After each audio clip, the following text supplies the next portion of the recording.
como también los dispositivos médicos. Entonces acá más o menos es en la parte, ustedes si hacen gestión, esto no les toca porque ustedes lo primero que van a ver es si está aprobado por la ANMAT o si tiene uso compasivo, porque puede, ¿cómo se llama?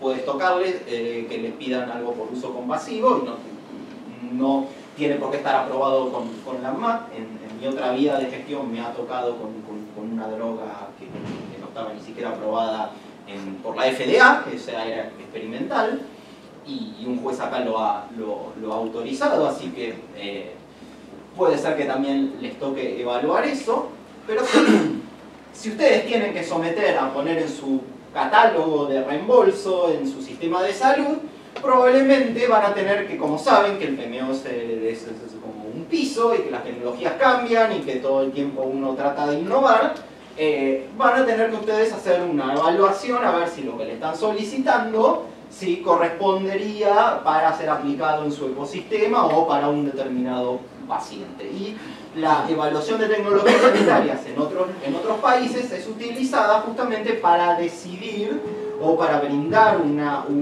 guía para que las autoridades decidan si se va a reembolsar o no el determinado producto.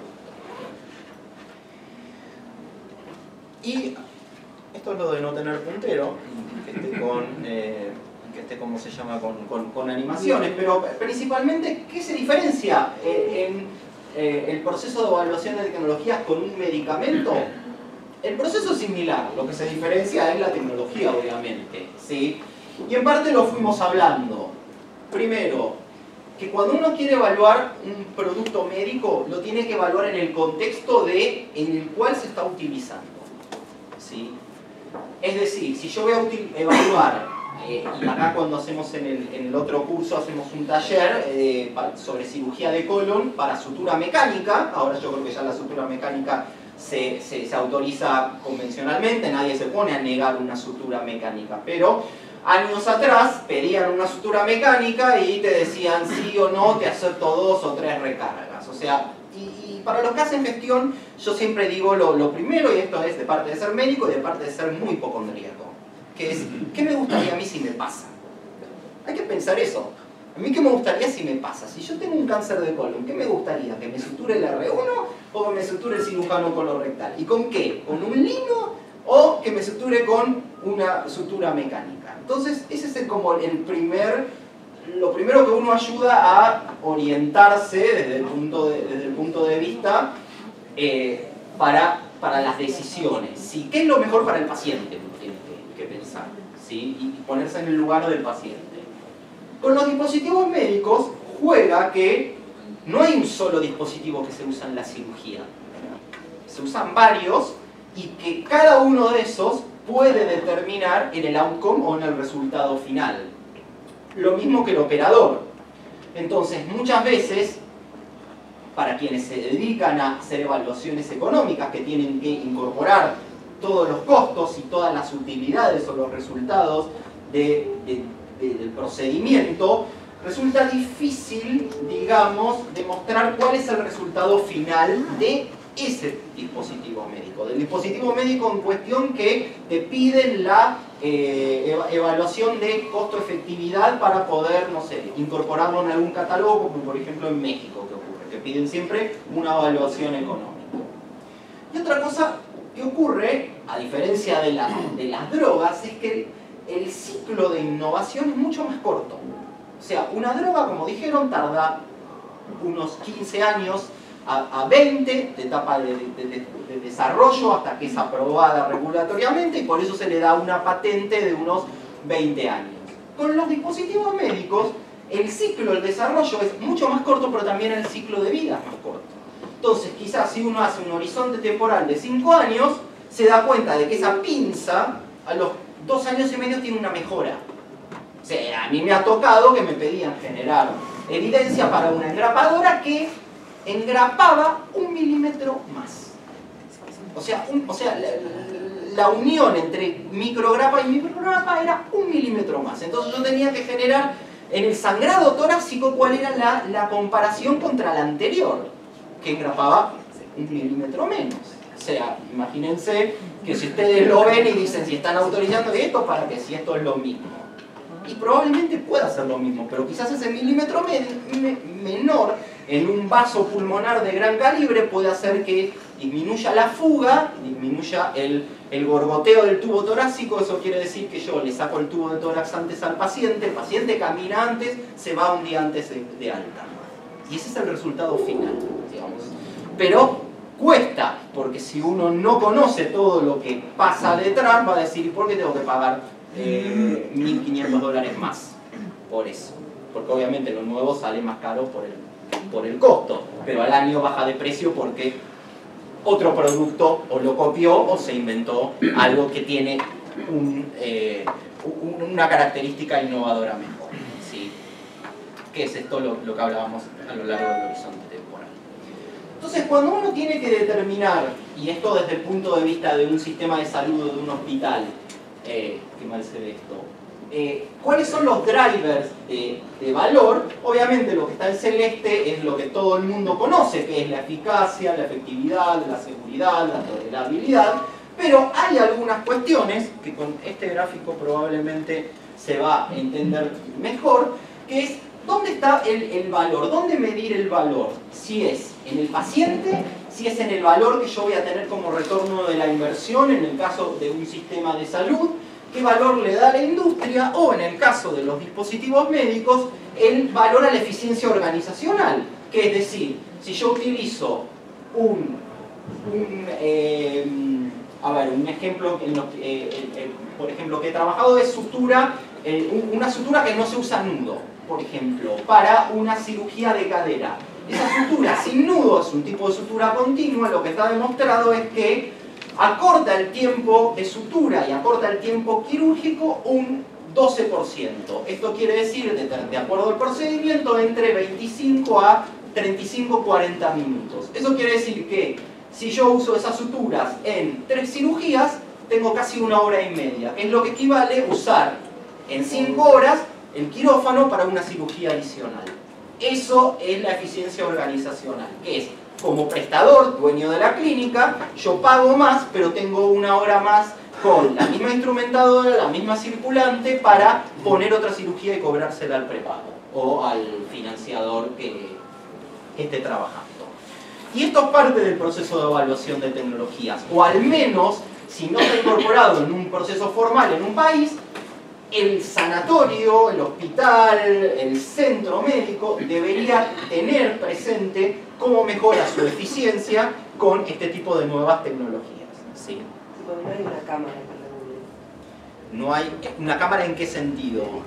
Sí, hay una cámara en el país que se llama CADIR, que es la cámara argentina.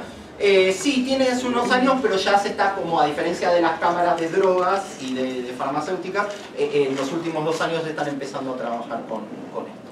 ¿Cómo se llama la cámara? CADIEM. Más, el año pasado CADIEM organizó acá en la universidad un simposio de evaluación de dispositivos médicos junto con Isalud, que me han invitado. Y acá hay un tema también, que es el gap entre la eficacia y la efectividad. Este gap es para todos, no es solo para dispositivos médicos. Pero ¿qué es lo que dice la OMS? Que desde el punto de vista regulatorio, hasta una vez que está aprobado, hasta que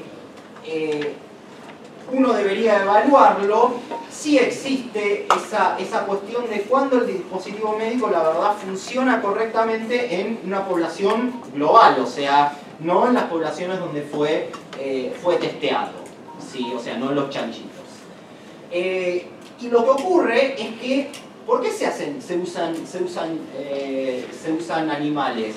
Porque es muy difícil hacer un ensayo clínico randomizado y controlado, como se hace con las moléculas, con las drogas, para comparar la efectividad. O sea, es como decir, ¿usted se dejaría intervenir con un dispositivo que está en etapa experimental? Le puede ir muy bien, pero se le puede abrir ver la víscera y puede ser necesario de que lo tengamos que reintervenir, que tenga que pasar más tiempo internado, transfusiones.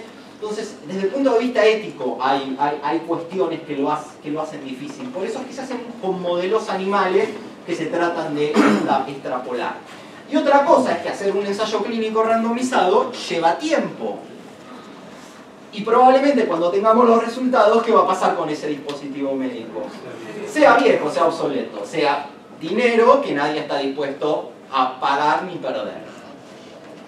Entonces, Taricone, que es de la Universidad de Bocconi, y con un grupo de UNETA, tratan de ver qué rol cumple la evidencia clínica para definir el valor, ¿sí? Entonces, principalmente, los dispositivos médicos lo que deberían estar es evaluados continuamente. ¿Sí? Es evaluado no en la etapa preclínica o en la etapa clínica, sino se debería evaluar una vez aprobado regulatoriamente de cuáles son los efectos que estos tienen a medida de que se van, ¿cómo se llama?, se van utilizando. ¿Sí? O sea, esto es un continuo, es hacer evaluación de tecnología sanitaria una vez que el producto está aprobado, que está evaluado y que está en uso. Y son muy pocas las agencias que hacen eso. ¿Sí? Y el rol del usuario importa también, que es lo que yo les decía, es la curva de aprendizaje. Si yo tengo un lugar que me aseguro, si yo pongo mi robot, caso hospitales de comunidad que tienen robot de cirugía para cirugía robótica, valga la redundancia, ¿qué hicieron?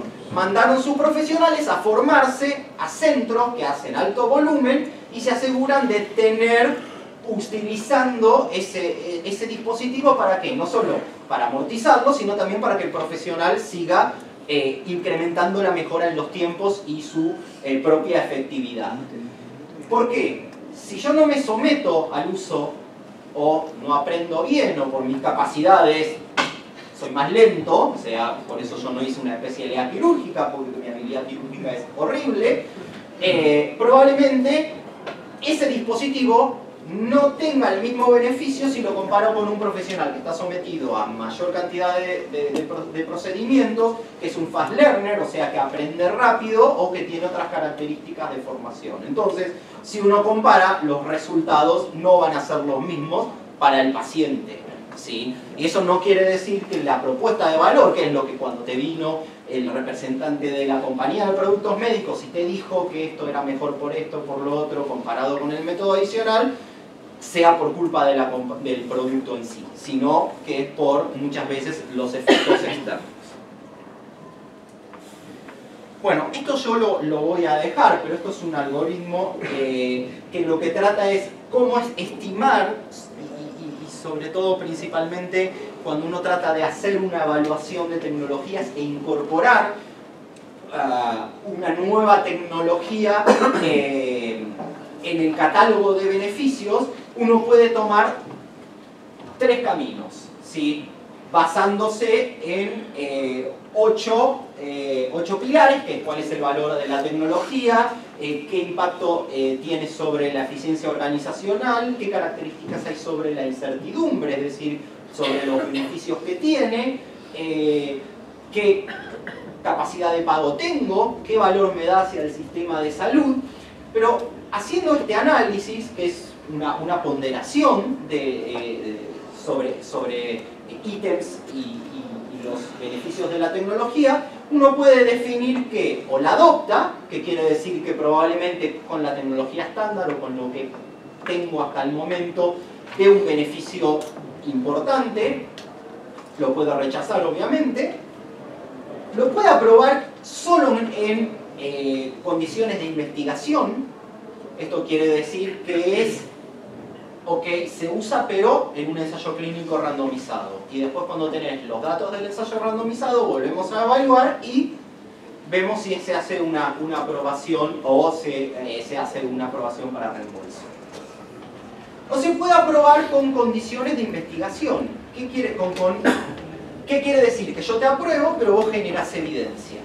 Es decir, el productor de la tecnología se tiene que asegurar de que debe proporcionar los medios para que los usuarios generen evidencia de cuál va a ser la efectividad clínica a lo largo del uso de la misma y publicarla, ¿sí? Porque si se demuestra en este caso que la evidencia es inferior al comparador o al método estándar, se vuelve hacia atrás y se deja de cubrir el reembolso. Esto Esto es un artículo muy lindo de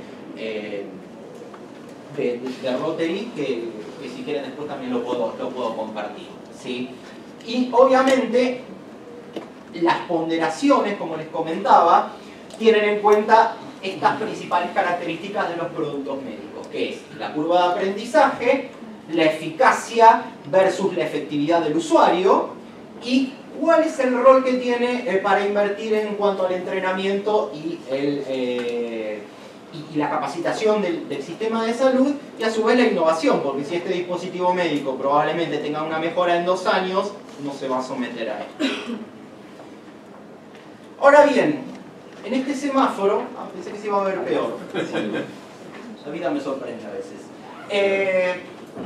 Todos los dispositivos médicos, si ustedes se acuerdan de la primera slide, todos los dispositivos médicos deberían evaluarse, si no tendríamos, la verdad los que nos gustan nos dedicaríamos a eso solamente y tendríamos trabajo asegurado. Y la verdad que evaluar un termómetro ya nadie lo hace. Evaluar una cama en terapia intensiva, una cama automática, una cama balanza, yo creo que tampoco lo hace. Y por favor, cómprenle, quieran a la enfermera, por favor, porque la que pasa más tiempo con el paciente es la enfermera, no es el médico. Entonces, si se hernia o si le adjunta que si giró un paciente de 200 kilos y le duele la columna, le va a pasar a RT por 1 año, y en ese año ustedes, con lo que tuvieron que pagar los reemplazos y eso, compraron 3 camas. ¿Sí? Entonces hay cosas que ya no se necesitan evaluar, ¿sí? Pero hay otras que sí, probablemente, y acá lo pone, digamos, de acuerdo a este semáforo, por ejemplo, un PET-CT, probablemente, una corona dental, nadie lo duda, la verdad.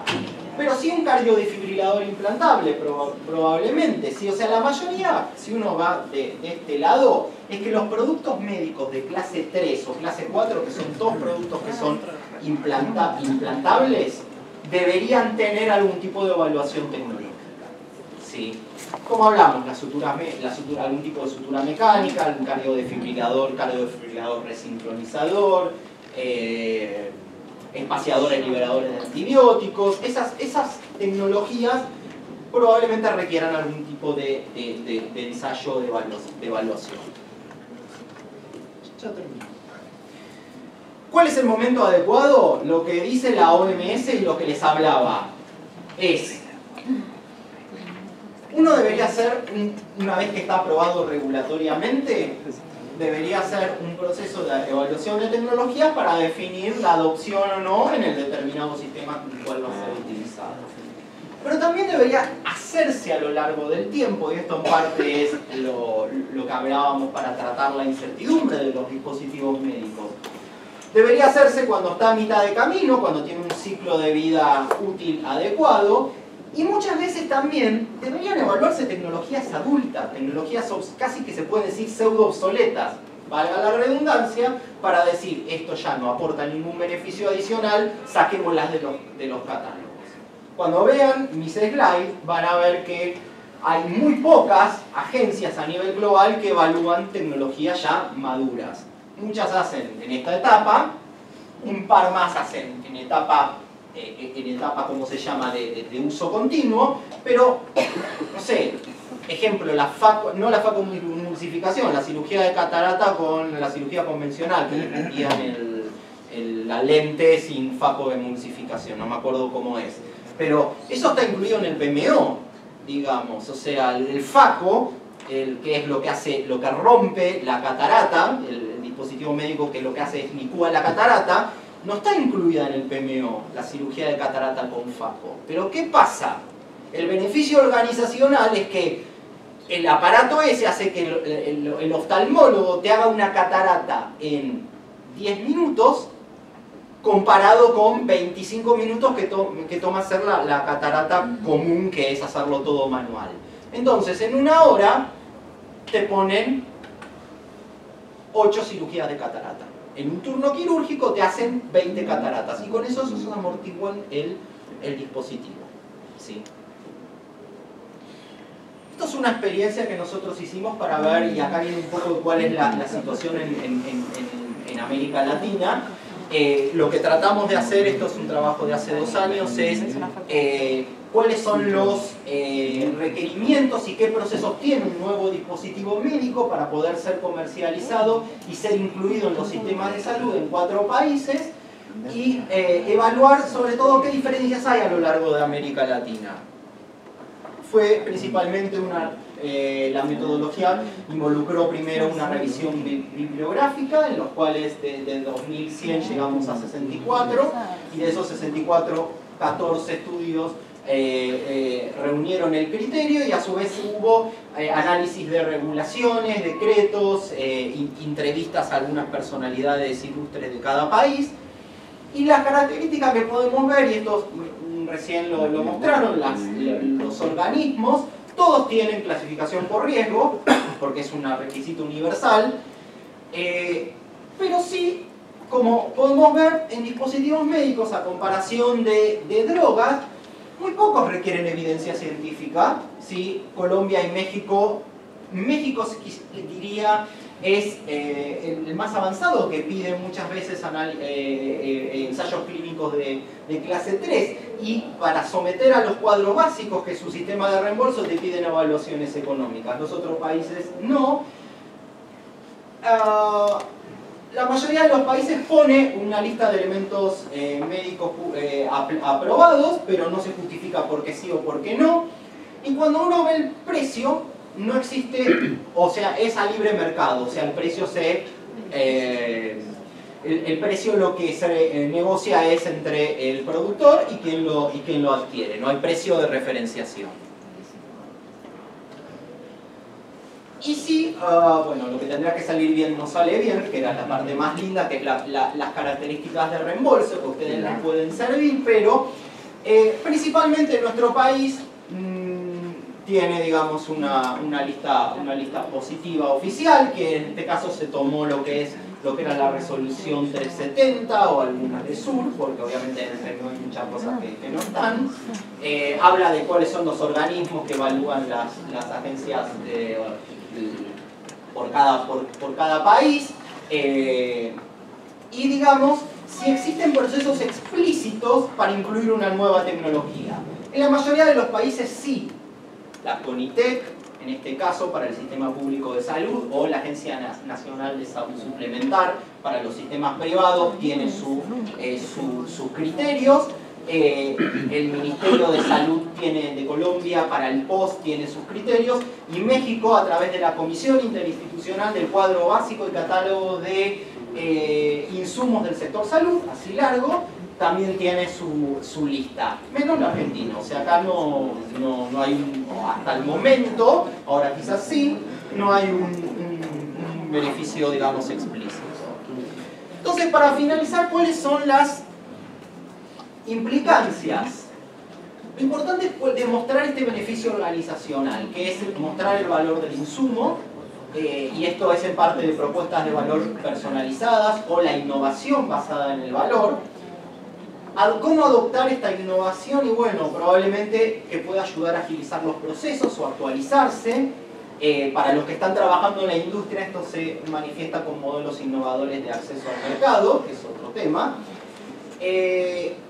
Generar evidencia, obviamente, y esto es un rol dual por parte del productor como también por parte del usuario, y a medida que más evidencia se usa, y sobre todo cuando se está usando con pacientes que no son los pacientes modelo, digamos, como en los trials, este Big Data o esta evidencia del mundo real me va a servir para achicar esta brecha entre lo que es la eficacia y la efectividad.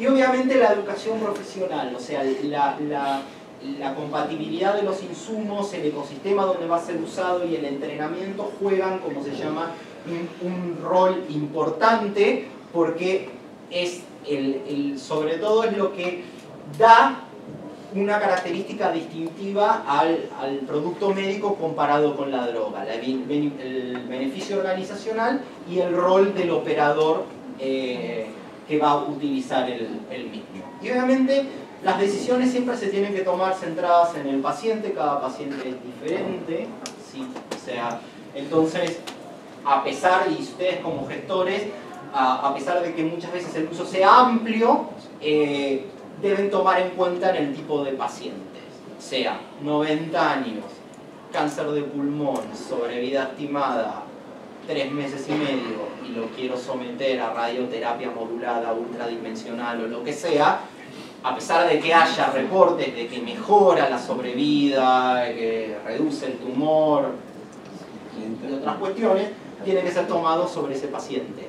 ¿Es válido someterlo a ese paciente que tiene 90 años, que tiene una calidad de vida deteriorada previamente y que su expectativa de vida, o sea, ¿qué le va a dar? ¿Un mes más? Entonces, eso es también las cuestiones que deben hacerse, no solo con dispositivos médicos, sino también con todo tipo de tecnología. Y bueno, para terminar dejo el contacto nuestro. No, a veces no. Cosa que decís por .org, pueden saber más de nosotros y cualquier duda, pregunta. Tengo una pregunta.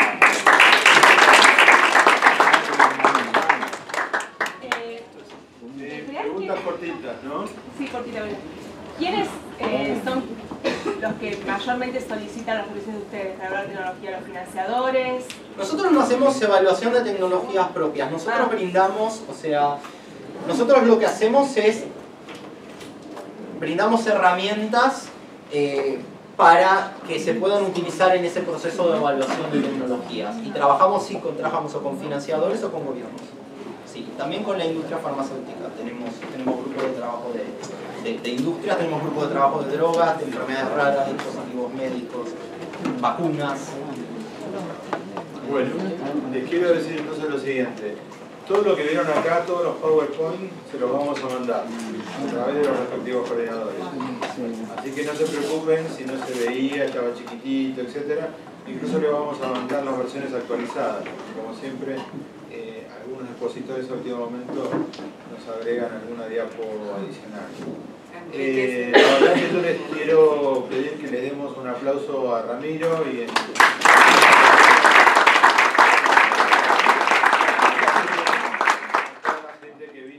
porque fueron 3 conferencias de punta. Digamos, esto si vos vas y golpeas la puerta no te atienden, o si te atienden te dan un café y te dejan esperando.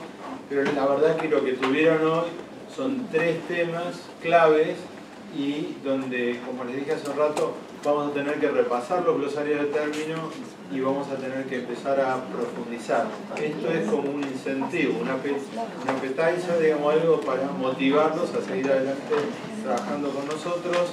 En la segunda parte lo que vamos a hacer ahora es un break por intervalo hasta más o menos 15, dentro de 20 minutos y volvemos acá todo lo de los posgrados presenciales y la gente de la maestría a distancia. Nos vamos a ir a la hora 6 con Giselle y conmigo. Alejandro Sonis está acá presente, se puede parar y saludar.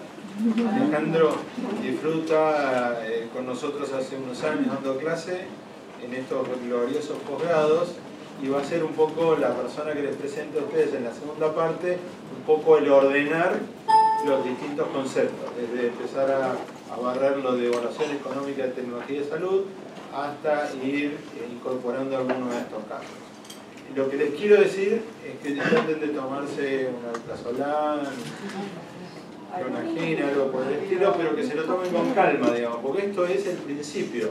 No es que lo tienen que saber mañana, sino que esto forma parte del proceso de aprendizaje de ustedes durante los próximos años y va a formar parte del desarrollo de sus trabajos finales para los especialistas, de sus proyectos de tesis, y lo que hicimos acá fue hacer un esfuerzo de juntarle las 3 perspectivas. Así que, bueno, esa es la dinámica que tenemos. Si le parece, vamos bajando para poder hacer una medida.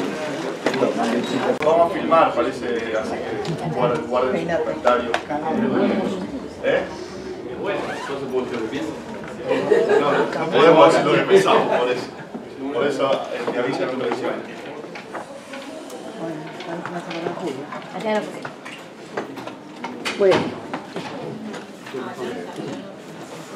Bueno, continuaremos una vez más. Son las 11:30. Vamos vamos a terminar a la 1:15, digamos, no antes, no después, más o menos.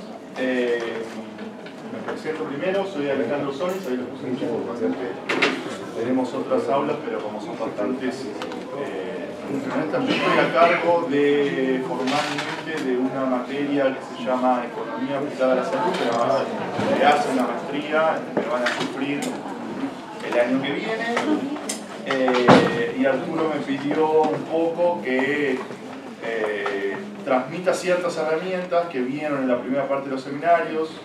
Yo estuve viendo los PowerPoints y el final de la presentación de Ramiro.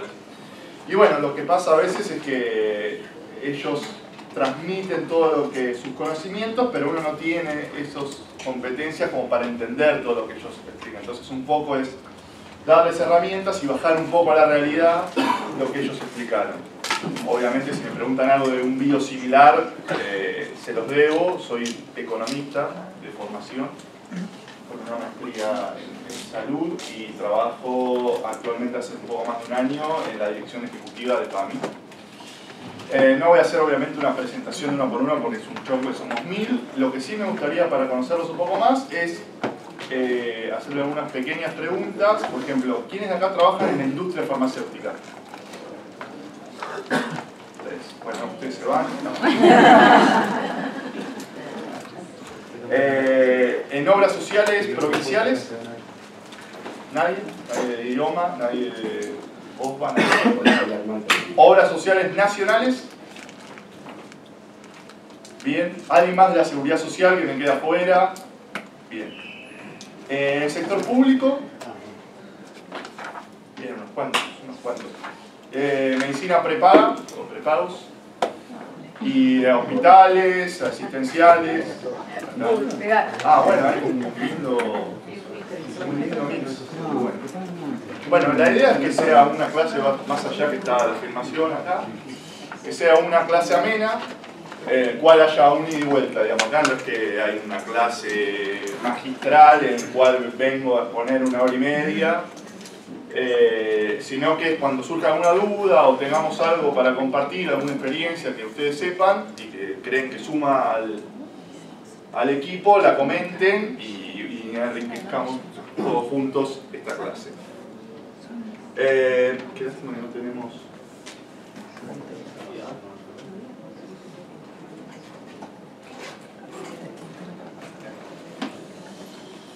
Ni que estuviera preparado.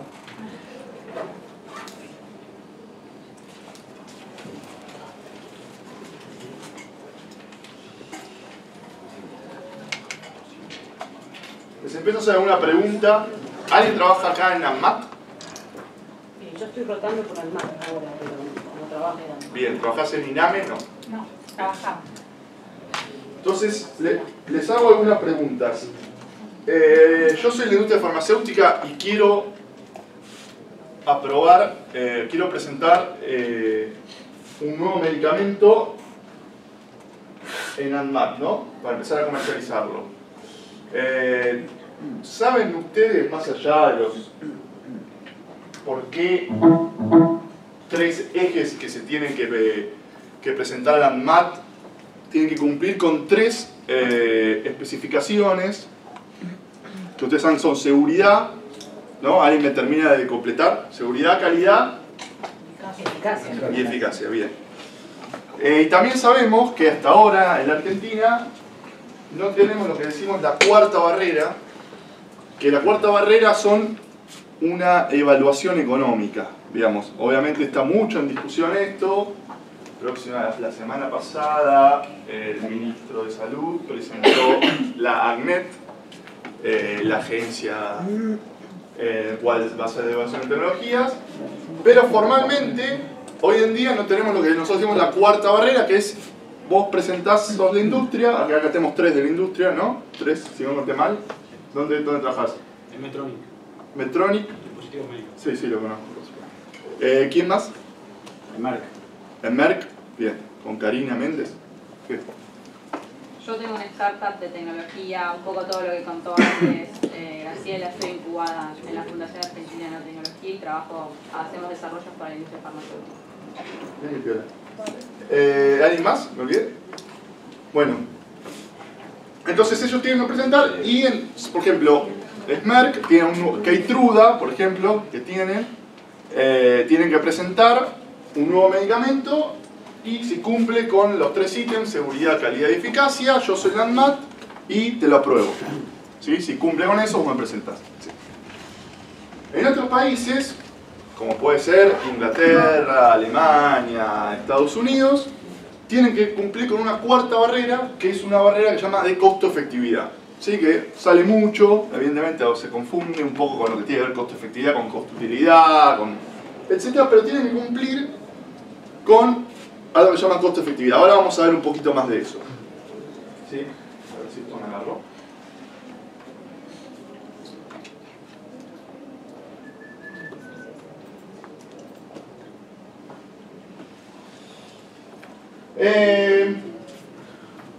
Voy a ir avanzando un poco rápido porque tenemos 1 hora y media.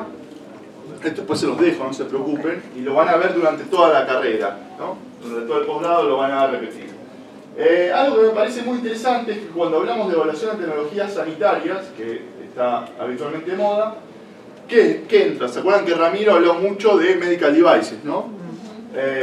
Pero fundamentalmente en todo el mundo, cuando uno dice evaluación de tecnología en salud, ¿qué es medicamentos? ¿No? Lamentablemente. Fijamos que también tenemos equipos, procedimientos técnicos, sistemas organizacionales de información y de soporte, programas y protocolos asistenciales usados en la atención sanitaria que se brinda a la población. Por ejemplo, yo tengo algún nuevo proceso organizacional que quiero presentar, que eso va a modificar todo lo que tiene que ver con un hospital.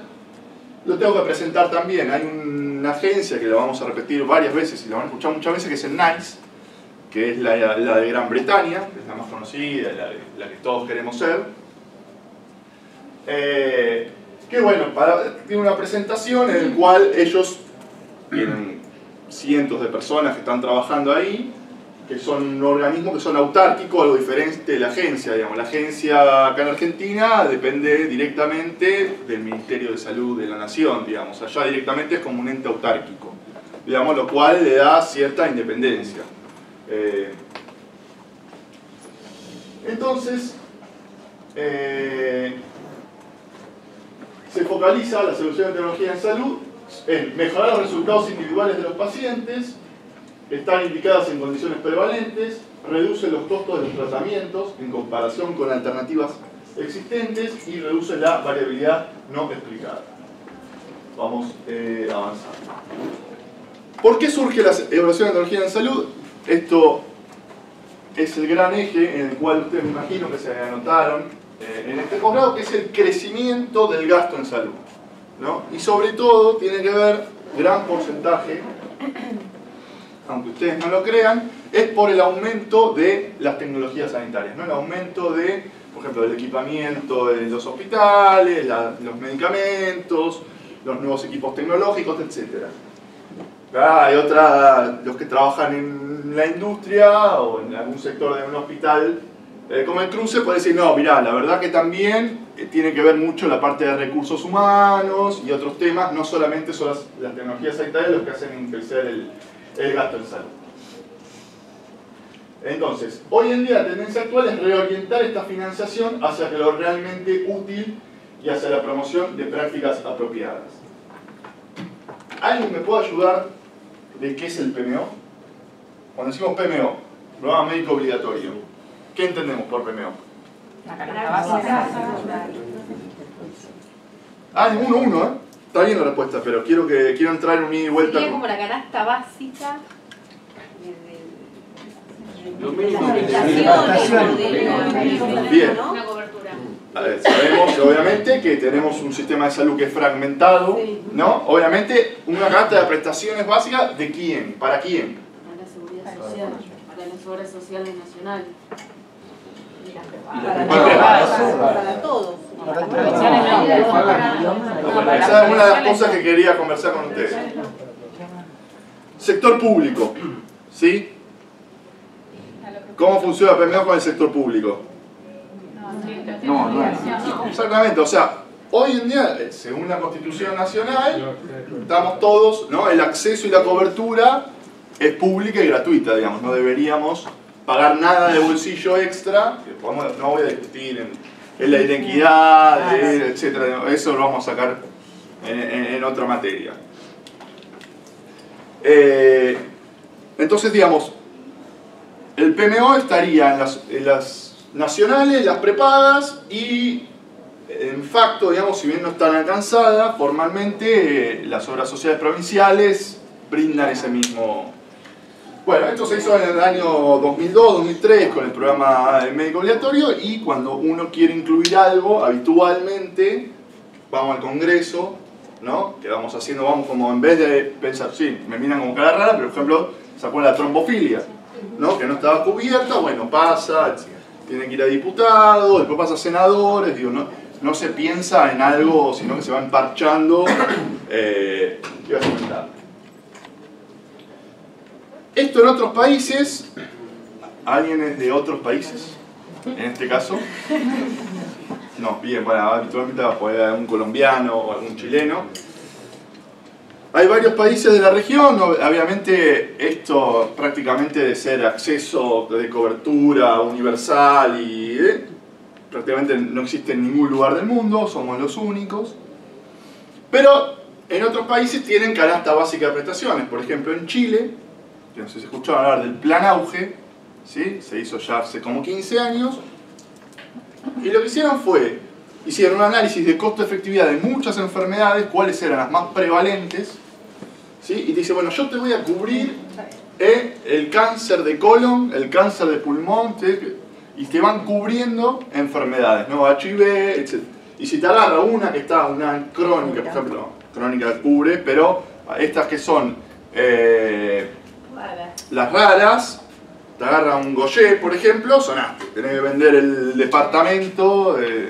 Digo, si no estás dentro de estas 130 y pico enfermedades que te cubren, tenés que hipotecar la casa directamente. Algo muy parecido a lo que no se ve, pero lo que pasa en Estados Unidos. Estados Unidos, si vos no tenés algún tipo de cobertura formal de salud, digamos, bueno, vas y te pagás un plan, salvo que tengas más de 65 años o cumplas con que tenés un ingreso que es 3 veces menor al mínimo, no te atiende, digamos. Hay un montón de películas que si les interesa, Bowling for Columbine, Invasiones Bárbaras, al que le interesa, El Jardinero Fiel, hay un montón de películas que trabajan, de hecho, algo parece que, pero Breaking Bad, por ejemplo, algo que no parece lejano, ¿qué le pasa al tipo? No podía financiar el cáncer, o sea, el cáncer tiene que prestar prestado al cuñado, digo, algo típico que pasa a un profesor de la universidad, digamos, estamos hablando de una persona de...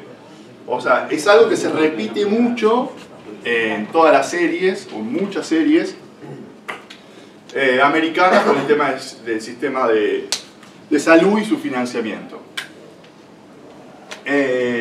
Hay otros países, por ejemplo Colombia hizo una fuerte reforma, estoy hablando siempre de canastas básicas de prestaciones, que es lo que surgimos por el PMO, que también trabajaron en tiempo programa, y tenés Uruguay, que es el caso modelo, verán, bueno, son 3,5 millones, es casi una provincia, etcétera, es más fácil de gestionarla, pero bueno, según la OMS, no lo digo yo, tiene un modelo de salud que es un ejemplo para toda la región, digamos.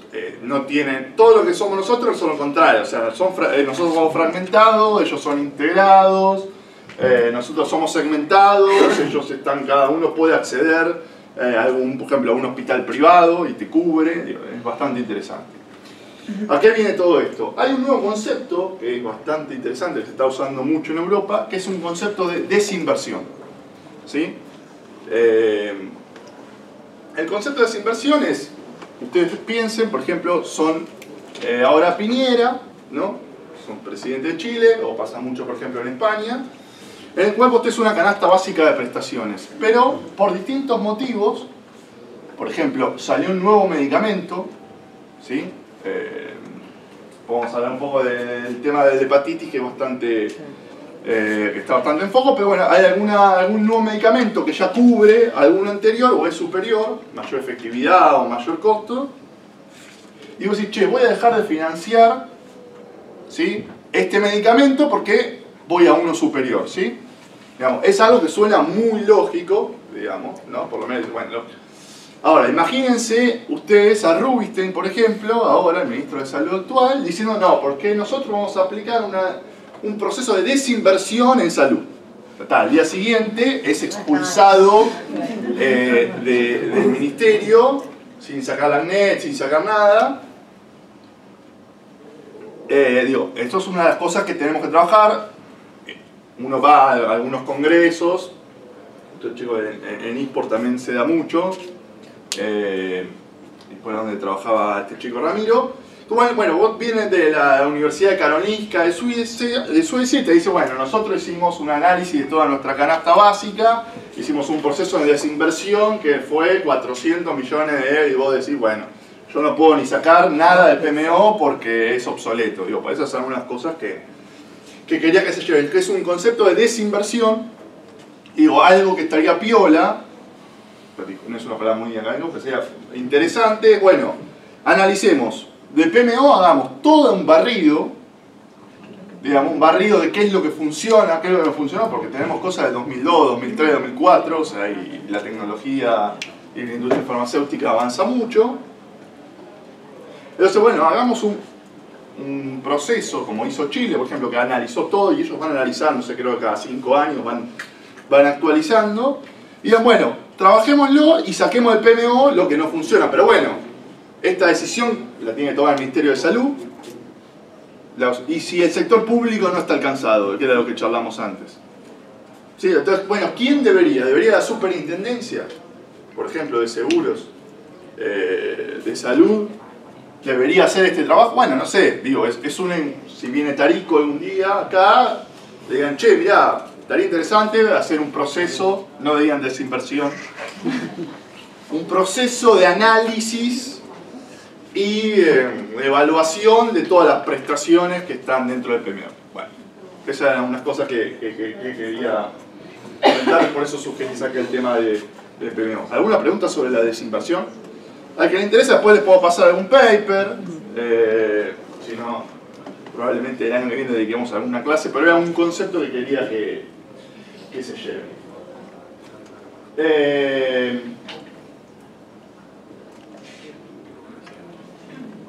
Bueno, voy a avanzar acá. Entonces, algunos interrogantes de la evaluación económica aplicada a la gestión de la salud es, por ejemplo, ¿deben los médicos? ¿Hay médicos acá? Y son mayoría, lamentablemente.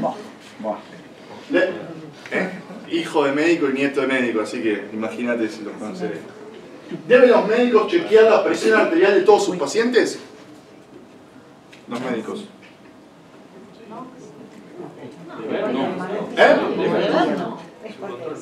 Bien. Bueno, algunos dicen que sí, ya está medio dudando. Esta es una de las preguntas, ¿no? ¿Deben los pacientes ser motivados para solicitar un chequeo anual? Sí, de hecho son motivados. Obviamente, depende, después de tantos años vos tenés que hacerte un chequeo, vos todavía haces esa parte, en cualquier momento ya vamos a hacer uno anual, en cualquier momento lo vas a hacer. Juan, screening para patologías determinadas, no un chequeo anual. Claro, a los 25 años eso, las obras sociales, no, sobre todo acá escuché que acá está italiano, todo el mundo, haces un chequeo anual que vas un día y a la tarde ya tienes todos los resultados, ¿no?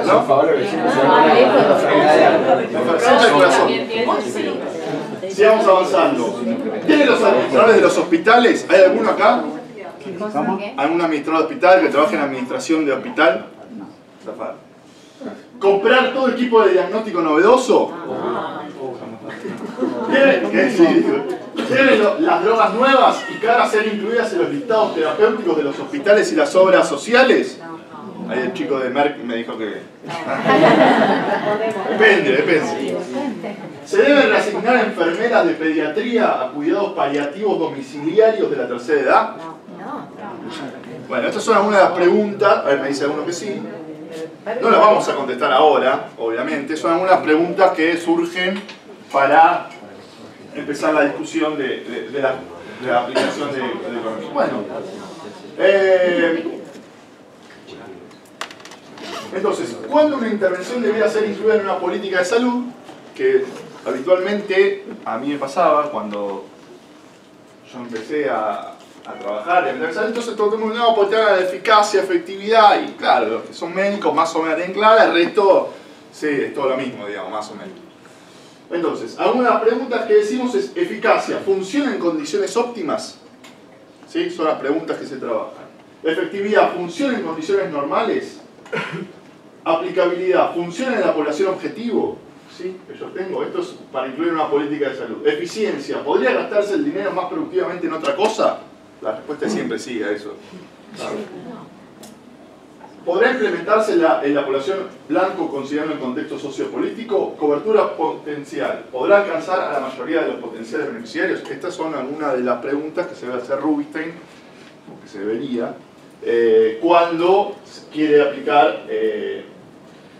Entonces, cuando decimos esta tecnología puede funcionar, hablamos de eficacia. ¿Sí? Para responder a esta pregunta es imprescindible la existencia de evidencia de buena calidad. La única manera de saber fehacientemente si la tecnología es beneficiosa en condiciones ideales es a través de la realización de un riguroso ensayo clínico, controlado, aleatorizado, o una revisión sistemática de varios de ellos, donde se comparen los resultados de esta intervención con otra en grupos de similares de pacientes. No es lo que habitualmente se llaman, ¿no?, las 4 fases, en el cual primero van analizando y la 4ª fase ya está aplicado para lanzar el producto. ¿Sí? Efectividad. ¿Esta tecnología funciona? Para responder a esta pregunta tenemos que apartarnos un poco de las condiciones del laboratorio, de un ensayo de eficacia y contar con evidencia acerca de tecnología en el mundo real, en la práctica cotidiana, por ejemplo, contra el efecto placebo. ¿Sí? Eso es lo que habitualmente... Anoten ideas si quieren, pero después se lo juro que les dejo la presentación. Entonces, esto es lo que decíamos. Tenemos que pasar por las 3 barreras que tenemos, ¿sí?, para probar un medicamento, y la 4ª sí vale la pena, ¿no?, la evaluación económica, que es un poco lo que nos lleva acá. Entonces, ¿cuál es la problemática de esto? En muchos casos se trata de nuevas drogas y tecnologías sanitarias que ofrecen, tienen ventajas clínicas estadísticamente significativas, pero pequeñas a un costo considerable. ¿Sí? O mejoras mínimas en salud, ¿sí?, que tienen costos altísimos.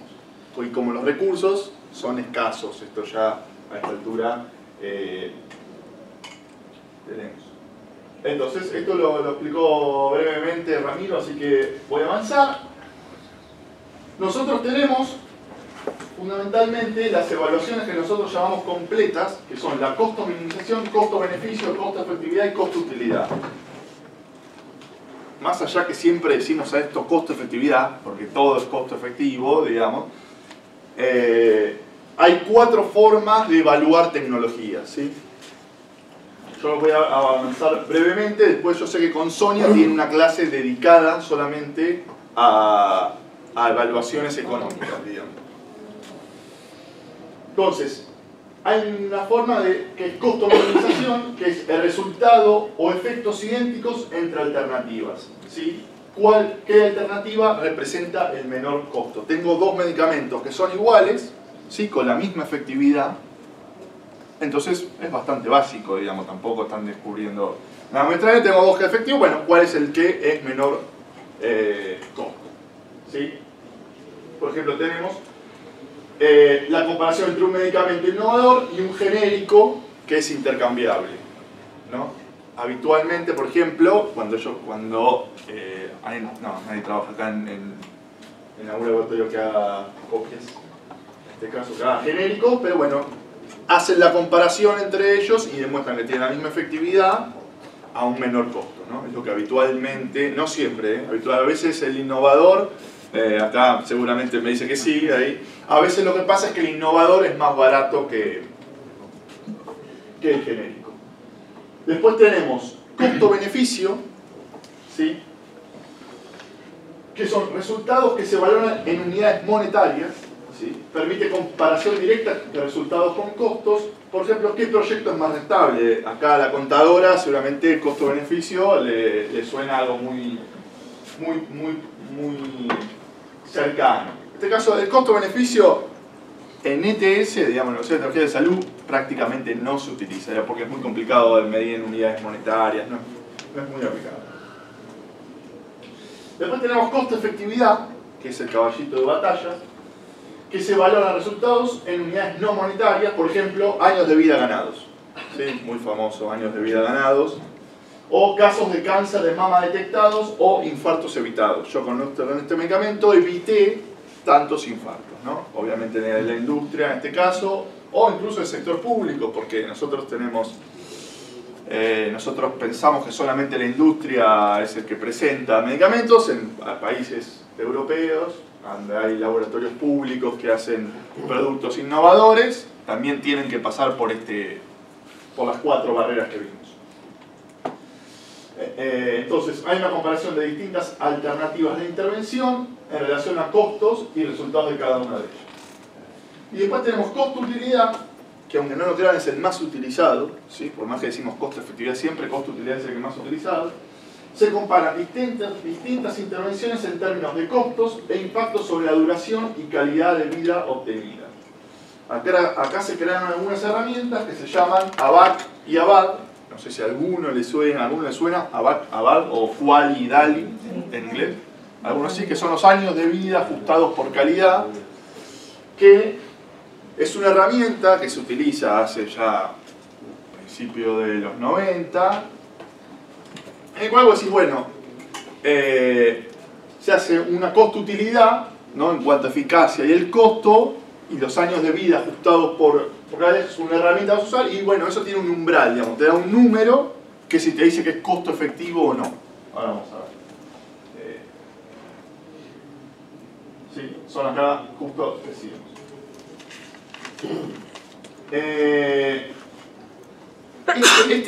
La costo-efectividad, o sea, este cociente que da entre efectividad y el costo, se llama umbral. Digamos que es algo que es bastante interesante de trabajar. En NICE, que es siempre la agencia de referencia, utiliza 30.000 libras. ¿Qué significa esto? O sea, ¿cómo lo entendemos a esto? Es por año de vida ajustado, por año de vida ganado, sí, ajustado por calidad, lo que se entiende que la persona ganó un año de calidad de vida. Si a mí me cuesta más, ustedes piensen, no como usuarios, sino que son el que financia, ¿sí? Ustedes están en Inglaterra y lo que significa es que si vos aprobás un nuevo medicamento, pasa por las 4 barreras, lo tenés que financiar. Digamos, yo tengo, acá donde sea, ya está Keytruda, digamos, que me imagino que ya estará en Gran Bretaña, para cáncer de pulmón, y yo tengo cáncer de pulmón, y el médico, ¿no? El médico de cabecera, obviamente, ¿qué tiene? Me lo aprueba, bueno, vos me lo tenés que brindar a mí de forma gratuita. ¿Sí? Ese modelo un poco inglés. Entonces, ellos analizan, digamos, bueno, yo no te puedo dejar pasar todo, o sea, la industria me presenta no sé cuántos medicamentos presenta por año, yo no te puedo probar todo, porque no puedo financiar todo. O sea, solo te voy a financiar lo que realmente es costo efectivo para mí. Un umbral que ellos usan es que si yo por año de vida, ajustado por calidad de un año, es 30.000 libras. ¿Sí? Menos que esos, ¿sí? O sea, si es menos de 30.000, te lo apruebo. Dejo que ingreses tu medicamento a mi país, digamos, en este caso. Obviamente, si está cercano a 10.000, 5.000, etcétera, es recontra costo efectivo, digamos, ¿no? Pero acá el concepto es al revés. Mientras más barato es, o sea, yo soy el financiador, es más costo efectivo, ¿sí? Ustedes me podrían preguntar, algunos, bueno, ¿qué pasa si yo no cumplo? Digamos, habitualmente la industria trabaja con estos números, digamos, o sea, ellos ya saben la X final cuánto tienen que dar, digamos que tienen que dar menos de 30.000, ustedes me dirán, entonces bueno, lo que hacen es, trabajan el tema de los precios, la efectividad, digo, estará 90, 95, etcétera, o más o menos, depende, pero el tema de, van trabajando el tema de los precios. Digo, bueno, te lo pongo, en vez de, para que me dé costo efectivo, te lo pongo a, no sé, 200 libras, ¿sí? Y ahí vas viendo, ahí arranca una negociación, y la verdad que son, lo más interesante de esto es que realmente son agencias que son fuertes, Digamos, por ejemplo, un tema de Australia que tuvieron un medicamento, dejaron entrar, no, que no, pero es para toda la población, no, que no, bajame el precio, y no dejaron entrar hasta que le bajaron el precio. Digamos, son realmente, trabajan bastante bien. ¿Hay alguna pregunta respecto a eso? Bien. En Estados Unidos el umbral que utilizan es 50.000, ¿sí? dólares.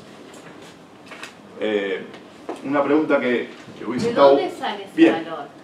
Bien, no, es en cuanto a ellos, son todos los estudios que vienen trabajando desde fines de los 80, que vienen laburando, y van trabajando y habitualmente siempre está cercano a 30.000. Ellos hicieron muchos estudios. ¿Un estudio para ver a qué valor sería el cercano que a nosotros? ¿A nosotros? ¿Argentina? Sí. Dame un segundo y te contesto. Perdón. Entonces, una de las cosas que pasa es, che, ¿el umbral no se mueve? Sí. Por ejemplo, algún medicamento que sea huérfano, digamos, o de alguna enfermedad olvidada, que yo quiero que vos me financies, yo te puedo correr el umbral, digamos. Una enfermedad que tengo 300 personas y no hay un medicamento, bueno, corro el umbral a de 30 a 50 para que vos lo entres, digamos, ¿no? Es un incentivo también para la industria farmacéutica para, digo, también que son 300 personas en toda Inglaterra. Estoy dando un ejemplo. Con respecto a ahí, nosotros entraríamos acá. Lo que la OMS lo que propone es que sea entre 1 y 3 veces del PBI per cápita de la OMS. ¿Sí? Entre 1 y 3 veces, nosotros estaríamos, más o menos estaríamos creo que en 8 o 9 mil dólares. ¿Sí? Y por ser en 3 serían casi 30.000. O sea, estaríamos más o menos cercanos. Ahora, con la devaluación del dólar, la verdad que sería más digo, son los problemas que tienen estos sistemas. Digamos, no tenés un umbral en pesos, estamos lejos de alcanzarlo. O sea, hay gente conocida que ha trabajado con el tema de los umbrales. Podés tomar, creo que lo tengo en algún lado.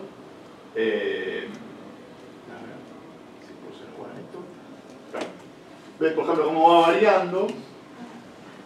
En Suiza son 100.000, fíjense.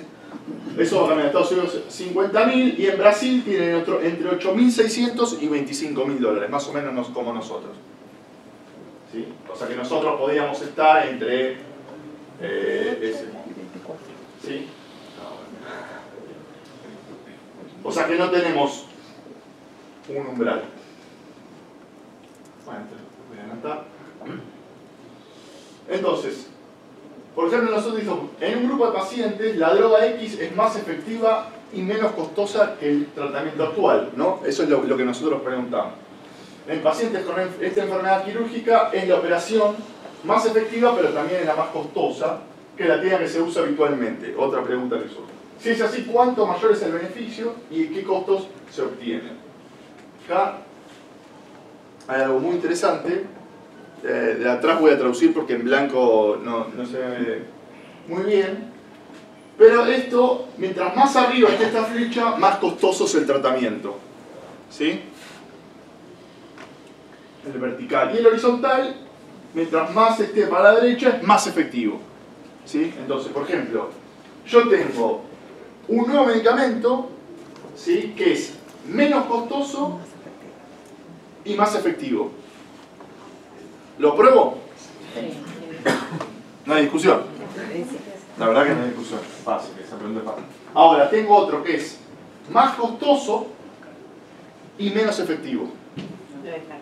Lo descarto. Eso es fácil. Ahora, no está fácil. Tengo un nuevo medicamento, ¿sí?, que es menos efectivo y menos costoso. Por ejemplo, tengo uno que tiene una efectividad del 90% y vale 5.000 dólares y tengo un nuevo tratamiento que tiene 85% de efectividad a 3.000 dólares. ¿Qué hacemos? ¿Cuánto es lo menos efectivo? Uno es 90, otro 85. Ya me dice la prueba igual. Tenés que ver cuál, pero la prevalencia de la enfermedad, ¿cuánto te ahorras? la prevalencia de Ahí es donde surgen estos estudios de costo-efectividad. Digamos, si realmente para el país... Sí. Te quería hacer una pregunta por el tema anterior. ¿El umbral no tendría que estar dado por cada patología? ¿No sería diferente? Puede variar por algún tipo de intervención. Para algunas de estas intervenciones hay pero habitualmente siempre se usa 30.000. En Inglaterra siempre es 30.000. Pero te digo, se puede correr, depende como puede ser algún tipo de enfermedad que esté priorizada por el gobierno. ¿Sí? ¿Hay otra pregunta o no? Entonces acá es donde surgen, ¿no?, estos estudios. Y otros, por ejemplo, es más costoso y más efectivo. Y la misma pregunta, ¿cuánto más costoso es o cuánto más efectivo es? Entonces, en estas diagonales es cuando surgen este tipo de estudios, donde realmente vale la pena hacer. Sí, ¿cuántas veces lo voy a usar? Porque capaz que... También. Por eso, todo eso, que vos decís, bueno, ¿cuál es mi población objetivo? ¿Qué efectividad tiene? ¿Cuáles son los costos? Todo eso se analiza en un estudio completo de costo-efectividad. ¿Sí? Entonces, supongamos que en una determinada región del país sufre de una alta mortalidad infantil. ¿Sí? No voy a decir ninguna provincia porque no quiero pelearme con nadie. El gobierno nacional ha decidido enviar una partida presupuestaria extra de $2 millones para enfrentar este problema. Esto hace 6 meses, ¿no?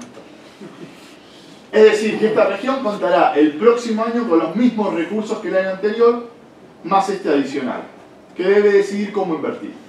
Luego de un análisis preliminar, plantean 3 alternativas.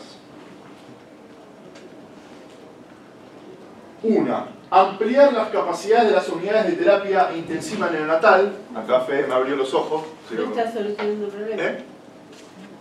El efecto esperado es reducir en un 15%. ¿Sí? Fortalecer la red de atención primaria y los controles prenatales. El efecto esperado es la disminución en un 30%. Y las mejoras y ampliación de equipamientos de quirófanos y salas de parto. El efecto esperado es una reducción del 8%. Bien, acá es fácil, digo, el más fácil es el 30%. Obviamente, la facilidad que tiene este ejemplo es que los costos son los mismos para los 3. Digamos, es un ejemplo, digamos. Está claro que sea poco probable que los 3 tengan el mismo costo. Pero bueno, es para políticamente no se da el más lógico, nunca. ¿Por qué? ¿Por qué no se refuerza la APS como pasa en Cuba? Porque no genera impacto social, no resultados sanitarios, sino impacto sociopolítico. Sí, claro, el impacto económico que genera la inversión en la atención primaria versus la inversión en alta complejidad. Pero sin embargo, un quirófano de cuadritos y explota emoción. Sí, no, a mí lo que te da un poco de bronca es que, digo, no quiero poner ningún nombre, pero vienen todos los ministros y te dicen, no, vamos a invertir en APS, y después... Pero cuando asumen no pasa. No, pero bueno, tiene que ver un poco con cómo es el sistema de salud, que la nación, que es que tiene la mayor cantidad de recursos, no depende de él directamente del sector público nacional, la APS, digamos, no depende más de los municipios en provincia de Buenos Aires, no saben bien acá, y en otras provincias, directamente la provincia, entonces bueno, podríamos trabajar directamente, no sé, estoy pensando vos, Armado, dice, bueno, yo pongo el 50% para centros para CAPS, digamos, para el nivel, y vos pones un 50%, comprometete a poner un 50%, no, podría ser algún tipo de idea, bien. Entonces, algunos aspectos que tenemos en cuenta es, por ejemplo, cuánta incertidumbre existe en los resultados, por ejemplo, el análisis de sensibilidad. Cuando los economistas hablamos de análisis de sensibilidad, lo que en realidad queremos decir es planteamos escenarios. Digamos, les voy a contar un ejemplo que me pasó a mi persona, digamos. Sofosbuvir, ¿a quién le suena? Sí. A todos, a casi todos. Hepatitis C, ¿estamos todos de acuerdo con eso? Egipto, ¿alguien fue a Egipto? ¿Acá? Bien, Rosa, vamos. No sé por qué, quizás lo puedes explicar vos que estuviste, yo no estuve. Se dice que es la epidemia de hepatitis C. ¿Sí? Es la mayor cantidad de gente que tiene hepatitis C en el mundo, digamos. ¿Sí? Digo, no me pregunte por qué no tengo la solución. Entonces, bueno, un egipcio muy inteligente esto es todo de realidad. Un egipcio muy inteligente lo que hace es, empieza a trabajar con un nuevo medicamento que se llama sofosbuvir. ¿Sí? Entonces, bueno, decimos, bueno, este la pegó, ¿no? Obviamente funciona, tiene una efectividad del 90%. ¿Sí? Entonces aparecen estos monstruos de los laboratorios norteamericanos, en este caso se llama Gilead, que es bastante conocido en Estados Unidos, y lo que hace es, ¿qué va a hacer la persona? Habitualmente los laboratorios lo que hacen es compran patentes o algún tipo de medicamento a laboratorios más chicos, ¿sí? Bueno, acá Gilead la tenía muy clara y lo que hace es le compra directamente al laboratorio, directamente, no es que le compró el medicamento, le compró el laboratorio al egipcio, ¿sí? Por el valor de 30.000 millones de dólares. ¿Sí? Estamos hablando de un monto interesante, ¿no? 30.000 millones de dólares. No vamos a hablar del egipcio, el egipcio la pasó muy bien, el resto la está pasando muy bien todavía. ¿Cuánto creen ustedes que tardó el laboratorio en recuperar la inversión? El primer año. En el primer año ya había recuperado, o sea, el egipcio vendió bastante mal. Eso no lo sabía. No, bueno, pero entonces lo famoso que tiene el sofosbuvir es que vale, es llamada la droga, sale $1.000 cada pastilla. ¿Sí? El tratamiento son 84 pastillas. Estados Unidos. El valor, ahora vamos a conversar eso, es de $84.000, digo, acá no es mucho. 1.000 por 84, ¿no? 84. A 84.000. Entonces, la verdad que lo que surge es, che, mirá, yo me quiero poder, o sea, hay una prevalencia alta en el mundo de esto, y dice, che, fíjense, países europeos, ¿no? Pero Estados Unidos sí, te aprueba, total, después cada uno va y se financia lo que quiere, te hace un descuento, tu obra social, y lo conseguís por 50.000, ponele, ¿no? Entonces, imagínense también la industria como empieza a presionar a través de la asociación de pacientes, ¿no? De una enfermedad con una alta incidencia y prevalencia, empiezan a presionar. De hecho, fue famosa en un momento en España, en Madrid, hubo varios recorridos, tenían un pañuelo. Sí, turismo sanitario. ¿Cómo? Que lo llaman turismo sanitario. Sí, o sea, fueron a presionar, ¿no? Directamente hacían presión, y España decía, che, yo llego a meter esto en el país, fíjense, tengo que financiar a, no sé, 600.000 personas, es terrible. Bueno, nosotros Argentina, obviamente tercer mundo, en ese momento estaba Daniel Goyan, año 2015, y Goyan dice, che, mira, esto en algún momento va a venir acá. Digamos, está pasando algo parecido a lo que pasa con Spinraza ahora, no sé si leyeron. Bueno, era la misma presión, muy parecida a la presión que estaba pasando. Entonces, bueno, dice, che, viene Goyan, ¿no? Yo trabajaba en su momento en el Ministerio de Salud de la Nación. Dice, ¿cuánto me saldría a mí darle a todos? Digo, porque una vez que vos aprobás, directamente, como empezamos la prueba C, tengo que darle a todos, ¿no? Y sacamos el número. Obviamente en la Argentina no tenemos número, según la OMS, la prevalencia es de tanto, serían 300.000 personas para cubrir, ¿no?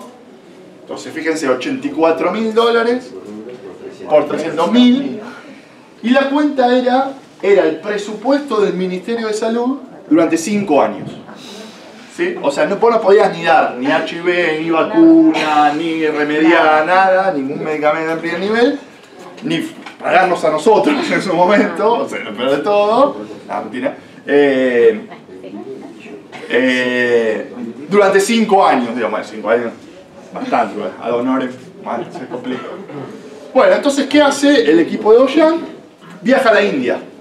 ¿Sí? Esto está grabado. No, esto pasa, es verdad. Viaja a la India. Si van a los artículos periodísticos, viaja a la India, ustedes saben que India es llamado, se llama la farmacia del mundo. Digamos. ¿Por qué se llama la farmacia del mundo? Porque es el mayor productor de genéricos, de copias y de similares, más alto después segundo China, ambos dos. La pregunta es, bueno, ¿por qué? Porque no está dentro de la OMC, digamos, la Organización Mundial de Comercio, en el cual no cubre toda la propiedad intelectual necesaria, digamos, o sea, no cumple con lo que pide. Una cosa bastante interesante que no comenté antes es, soy un laboratorio y presento un nuevo medicamento, ya dice, me lo aprobó el NICE, etc. Y tengo un monopolio, ¿sí? Palabra muy utilizada en economía, durante 20 años en ese país. ¿Sí? Tengo la patente, soy el único que puede vender eso durante 20 años. Que la verdad que en la realidad no es así, no son 20 años. Porque cuando vos más o menos, la industria ya sabe que va a sacar un medicamento, ya lo va pidiendo todo y va pidiendo... Ustedes fíjense que la industria va compitiendo a ver quién saca primero el medicamento, el mejor de todo. Entonces dice, bueno, yo por la duda pido esto, y al final terminan siendo 14 años, 16 años, después piden una prórroga, pero lo importante es que ellos tienen la patente, es un monopolio, son el único que pueden vender en el país durante 20 años, forma en la teoría, digamos. Entonces India y China no están dentro de la OMC, entonces no cumplen con esto. Por eso mismo, como es la farmacia del mundo, viaja Goyan con su equipo a la India. Entonces dice, bueno, che, ¿qué pasa con esto? A mí me van a cobrar $84.000, o sea, $1.000 la pastilla. ¿A cuánto lo venden ustedes? ¿Sí? ¿Cuánto dicen? La pastilla. $5. Sin negociar, o sea, che, viste la típica, ¿cuánto? $10. $10 la pastilla. ¿Sí? Bueno, con esto vuelve Goyan, ¿sí?, a la India con la oferta del laboratorio indio. Y nos preguntan, che, con $10, ¿cuánto cubrimos? Y la respuesta era el presupuesto de un año, ¿sí? Un año, casi, no directamente, pero era casi todo un año para... Entonces, bueno, a todo esto ya el laboratorio americano ya se enteró que la Argentina dejó a la India, etcétera, etcétera, más allá de la presión que puede surgir en los medios. El representante es Gador, bastante conocido. ¿Qué es lo que tienen? El Sofovir. Entonces ya empiezan a negociar directamente con Gador. ¿Sí? Bueno, el resultado, te voy a adelantar porque si no podemos dar toda la cosa. Aparece un laboratorio nacional que es Richmond, que entre que va, viene, negocia, etcétera, le gana a Gador. ¿Sí? O sea, Richmond viajó a la India, dijo, bueno, ya vos lo querés, bueno, yo lo traigo. Y lo hizo acá, ¿sí? Lo puso acá, y los dos se publicaron, o sea, los aprobó MAT, vos no me dejas mentir, en el mismo tiempo. ¿Sí? Y al final terminaron siendo, esa época, ahora me pregunten en dólares, eran 7.000 pesos, que más o menos eran en su momento $300, todo el tratamiento, ¿sí? 300, $400. ¿Sí? Una de las preguntas que nos hicimos es, bueno, ¿por qué bajó tanto el precio, ¿no? 84.000, después ya nos ofreció por 8.400 Gador, 8.400, que fue la propuesta del innovador, digamos. Claro, lo que pasó es que te ofrecieron tanto porque ellos ya tienen un nuevo, ¿sí?, un nuevo producto que se llama Arboni, ¿sí?, que también es de Gilead, con una efectividad del 95%. Y sale $100.000. Entonces ya el de 84.000 ya... Esto es lo que va a pasar. Y hace poco, para leer mejor a esta historia que va cambiando, va agregándose todos los años algo, Messi, ¿vio? La mejor historia que tengo es esta, por eso la estoy grabando, aparece hasta Messi. Viajó a Egipto. ¿Estás ahí, la historia esa? No, porque estaba buscando, perdón, digo, no sabía por qué era Egipto el país que tenía la tasa más alta de hepatitis C, y es porque hubo unas campañas antivacunación, lo acabo de leer, Sí, porque me lo dijeron en Egipto, por unos parásitos que había en el Nilo, que de hecho te sugieren que no tomes agua ni todo, y se hicieron con jeringas no descartables. Entonces, y no hace tanto tiempo, hace 25 años, no es que por hace eso. Me estaba leyendo eso y apareció. No, todavía está muy bien. Pero Después está mejorando otra vez. Entonces, Messi viaja a Egipto y hay una publicidad de este medicamento con Messi, en la tapa está la foto, que la tengo, y se trajo tratamientos a la Argentina, la fundación que tiene Messi, ¿sí? Y trajo no sé cuánto, 250 tratamientos a la Argentina a gente con hepatitis. Digo, fíjense la historia muy interesante que tengo. Pero bueno, estas son algunas cosas que pasan. 1000 tratamientos, bien, gracias. Una pregunta, ¿cuál es la raza? ¿No se puede ir a India a comprarla? Sí. Habría que averiguar. Yo ahora estoy en PAMI, o sea que Pinraza me pasa por los costados porque es para... Para chiquitos, realmente es un gran problema hoy Sí. en día, el tema de la Sí. En todos lados está. Pero la presión que se está viviendo ahora era muy parecida a la que se vivía en su momento con el Sofocul. Nusinersen, ahora se llama. Bien. Vamos a avanzar un poco. Esto después se los dejo. Si quieren interesarse en la evaluación de teología en salud, a dónde pueden buscarla, me parece que eso lo pueden ver solos también. Bien, acá le traduzco, bueno, ¿de qué es lo que realmente se hacen informes de ETS? ¿Sí? En la Argentina, obviamente. El 52% es de drogas. ¿Sí? Más del 50% de las ETS que se hacen en Argentina es acerca de drogas. 34% en tecnologías terapéuticas, 14% en tecnologías diagnósticas. ¿Sí? Un diagnóstico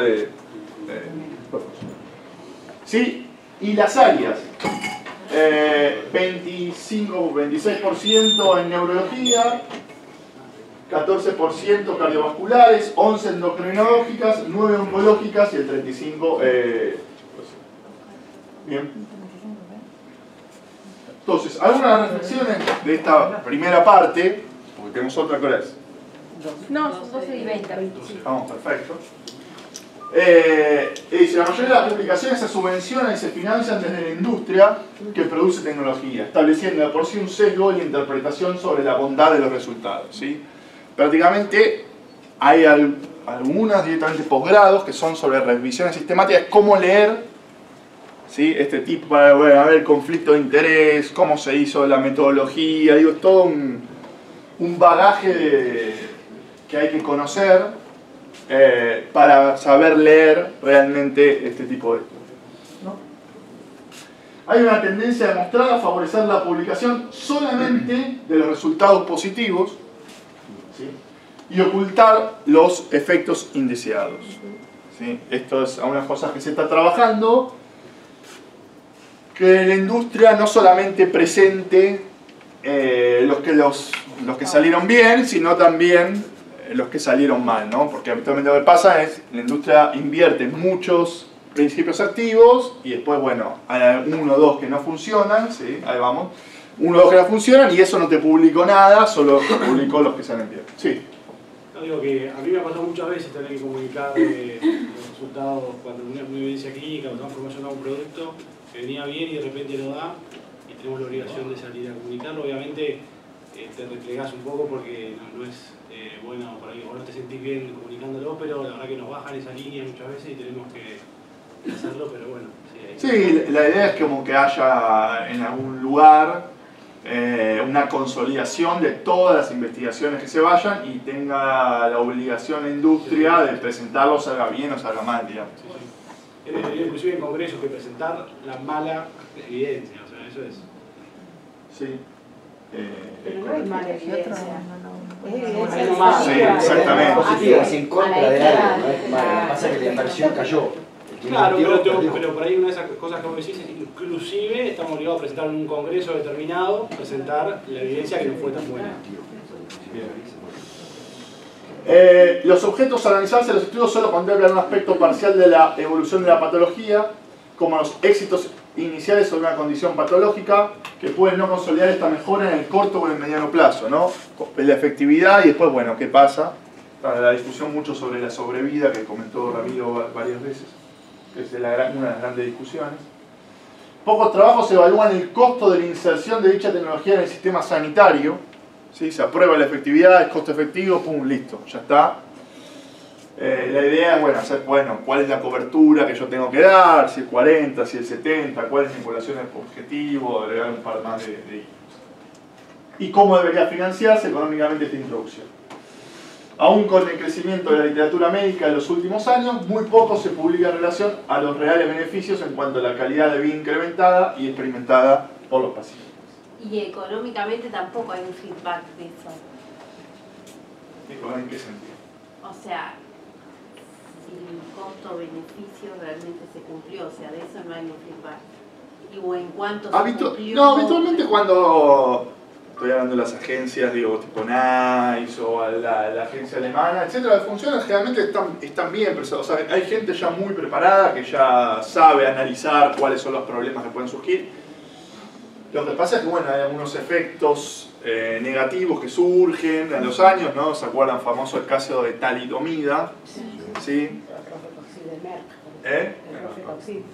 Bueno, ese no lo tenía tan presente, pero talidomida, que bueno, fue a partir de varios años posteriores, pero habitualmente están bien hechos, ¿no? Hay como la parte económica también. O sea, que el primer escalón está bueno, que no se necesitaría, o sea... No, bueno, por ejemplo, te digo, en Chile ellos hacen cada 5 años una evaluación prácticamente total de todo lo que están dando, de la canasta básica de prestaciones, digamos. Exactamente. Nosotros no tenemos eso. Las ETS deberían ocupar el centro de planificación de cualquier sistema de salud. Perdón a los médicos que leen ETS de transmisión sexual, es nosotros los economistas. Perdón. Cuando digo ETS en esta clase, hoy es.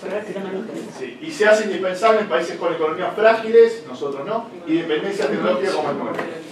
Después la responsabilidad de todos, cuando digo acá, son de todos los sectores, digamos, la seguridad social, el sector público, la industria, la asociación de pacientes, los mismos pacientes.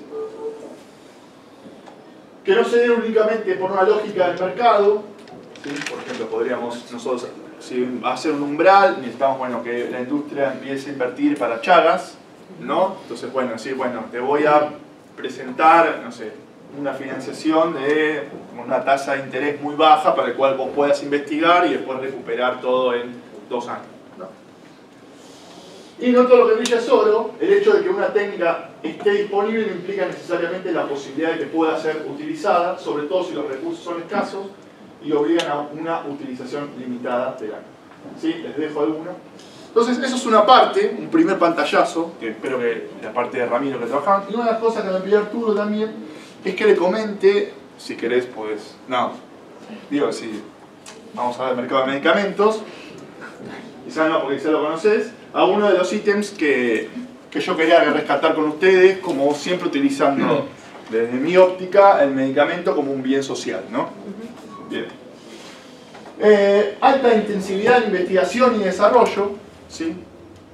Alta protección intelectual, lo que vimos de los 20 años, ¿se acuerdan?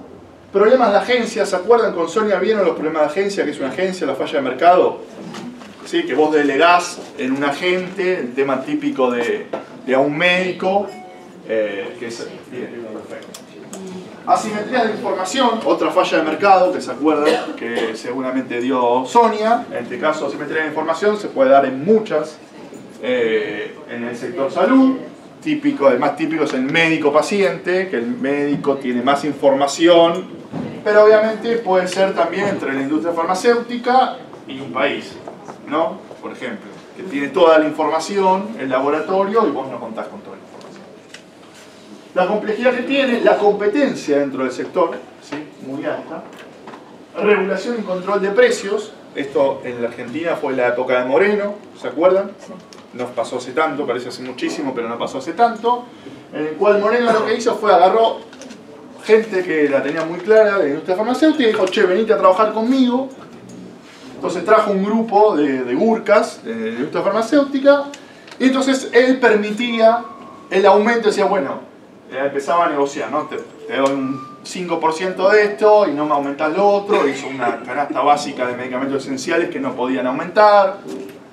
Discutible la forma, pero interesante el modo, digamos, al revés. Y la innovación y desarrollo. ¿Sí? Hay una frase muy interesante que el Federico Tobar probablemente lo conozcan, dice, por su alto ritmo innovativo se asemeja al mercado informático, ¿sí? Por la diversidad de los productos, tamaños y complejidades de las empresas productoras se podría asemejar a la industria alimenticia. Por el volumen de facturación podría ser comparable a la industria bélica, ¿sí? es la segunda industria en el mundo que más factura, después de la industria bélica. La tercera, si agregamos ilegales como las drogas no legales. Por la cantidad de intermediaciones y en especial de actores que participan en su financiación, es muy similar al sector de los servicios médicos. ¿Sí? Fíjense cómo se asemeja la industria farmacéutica a muchos otros industrias. ¿Sí? Algunos de los factores que influyen en el precio, ¿sí? La competencia, que era un poco lo que comentaba de Richmond contra Gador. Che, bueno, cuánto fueron trabajando entre ellos. Ahora voy a traer un ejemplo bastante interesante que hicimos en PAMI. Bueno, en PAMI no, en 4 sectores, ahora lo voy a explicar. El oligopolio, ¿sí? El monopolio a través de las patentes y la demanda que puede ser concentrada. A ver, un monopsonio, ¿alguien se acuerda que era un monopsonio? Un solo comprador, habitualmente el Estado, digamos. Con Remediar, por ejemplo, que era... ¿Se acuerdan? ¿Alguien me ayuda con Remediar? Era un plan que hizo acá el rector de esta casa que estuvo acá presente, en el cual se le entregaba en más de 7.000 centros de salud medicamentos de primer nivel que cubrían el 80% de las enfermedades en los centros de salud. ¿Sí? De manera gratuita. O sea, vos ibas, te veía el médico, el especialista, y te ibas con una receta, y al lado te ibas con tu medicamento de forma gratuita. Y en algunos tipos de medicamentos, prácticamente Remediar tenía el 90% del mercado, digamos. Era el único que compraba ese medicamento, sobre todo para algunas enfermedades que son olvidadas. ¿Sí? Atomizada la demanda también, solamente una persona, y puede ser previsible o imprevisible. Acá en el caso de, ¿se acuerdan de H1N1, la gripe A, en el cual que hubo que salir en algún momento imprevisiblemente a comprar todo lo que había en el mercado porque no teníamos dentro de la Argentina. Entre Norteamérica, Europa y Japón consumen, ¿sí? El 80% de los medicamentos, ¿sí? Con solo el 14% de la población mundial. Tienen el 15% de la población, consumen el 80%. ¿Sí? Mientras que el resto del planeta, al revés. ¿Sí? Estas son unas cosas interesantes que tiene el mercado de medicamentos. ¿Sí? Bueno, estas son algunas de las cosas que presenta IMS. Fíjense que todos los años tienen mayores ventas, la gran mayoría, y cómo va creciendo, todos los años crece. ¿Sí? El mercado para ellos. Estos son algunos de los temas que se está trabajando. No sé si vieron la semana pasada que Trump, si no tenía enemigos, se peleó con Roche porque aumentó más los precios de lo que realmente habían arreglado, digamos. Aumentaron un 10%, claro, eso no nos parece nada ahora, pero con una inflación de 4% que te aumenten 10% en Estados Unidos es complejo, ¿no? Bueno, acá algunos de los países dentro de la región que se llama FAMERGENTES o farmacia emergentes. Esto después se los dejo, fíjense, 41% del gasto lo tiene Estados Unidos, en Norteamérica, 24% Europa, después APAC, que son los del sudeste, Japón, Latinoamérica, y África el 2%. ¿Sí? Fíjense la participación relativa de la facturación, ¿sí? Facturación del mercado. Estados Unidos tiene 52%, ¿sí? Japón 17%, China, no hay datos, por eso no aparece ahí. Alemania, Francia, Brasil, nosotros 0,8%, o sea, prácticamente somos un actor muy chico dentro del mercado. En India. Compramos en India, exactamente. Y esto es el ranking por mercados por país. Fíjense, bueno, como China va creciendo, Brasil va creciendo, ¿no? Acá tiene que ver mucho también con el SUS, con el Sistema Único de Salud de Brasil, en el cual mucha gente pudo acceder a medicamentos que antes no accedía. ¿Sí? Bastante interesante lo que está haciendo Brasil con su sistema de salud. Fíjense cómo va creciendo. Bueno, en algunos países, fíjense, India sigue subiendo, etc. Después se los dejo y a los que les interesa pueden ahondar un poco más. ¿Quiénes son los que más facturan? Los laboratorios que más facturan. Siempre es interesante esta pregunta. Primero, estos son para el año 2014, Novartis. ¿Sí? Novartis está primero, Pfizer segundo, está Sanofi de Francia, está Roche, está MSD quinto, Johnson & Johnson, AstraZeneca, Glaxo, Teva de Israel, Gilead. Fíjense esto, si ustedes analizan el Sofovir, si van analizando 2008 no aparecía en el mercado, 2011 ya y 2000, y ahora va a estar el top 10, una cosa. Y medicamentos, Humira, ¿sí? Que es de AbbVie, Lantus de Sanofi, Sovaldi, exactamente, el Sovaldi es de hepatitis, el Sofovir, bueno, Embraer, bueno, etcétera. Esto después se lo dejo para los que quieren ahondar un poco más. ¿Sí? Entonces, las seis terapéuticas más importantes según el gasto en marcas nuevas, fíjense, hepatitis, ¿sí? Por eso lo traje a colación, fíjense cómo está creciendo el área de hepatitis. Sobre, bueno, Sovaldi, Olicio Arboni, que es el nuevo del 95%. Algo que me olvidé de contar es, obviamente, desde muchos sectores empezaron al laboratorio a decirle, che, mirá, $84.000, ¿no te parece mucho? Y obviamente primero te dicen, no, porque bueno, vos lo tomás una vez y ya te curás, digamos. Entonces, no, pero bueno, está bien, $84.000, la verdad que no sé, es un departamento de un ambiente, etcétera, lo que sea. Y lo que contestó el laboratorio fue, es lo que sale un trasplante. Si vos vas al mercado, es $85.000. ¿Sí? Entonces, por eso ellos dicen que pusieron ese valor. No sé por qué, el otro pusieron, bueno, un poco más alto. Fíjense también el crecimiento de las, crecieron un 240% hepatitis.